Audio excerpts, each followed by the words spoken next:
मैं नहीं भूला कि तुम लोगों ने मेरे साथ क्या किया था।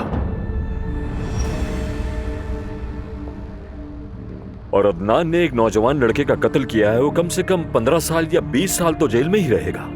और जाहिर है मुझे अफसोस भी है, लेकिन सच्चाई जालिम होती है। पर हमें कारोबार तो चलाना है।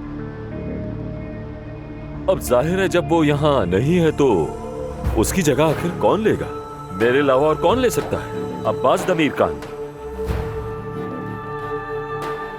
और आप लोगों ने जो तनख्वाह बढ़ाने की दरख्वास्त दी थी, बच्चों के डे केयर वगैरह, मुलाजिमीन के फायदे और हाँ हिफाजती इक़दामात भी, ये सब मनसूख कर रहा हूं।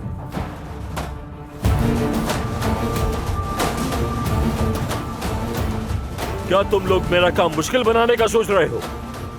दौलत के दुश्मनों, तुम सबकी तनख्वाहों से 20% कम कर रहा हूं मैं।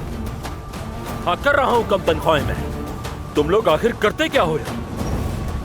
तुम लोग अपने जुमलों में एक दो गैर मुल्की अल्फाज डाल देते हो और करते ही क्या हो? तुम लोग अपने फोन से स्टॉक मार्केट चेक करते हो और रख देते हो।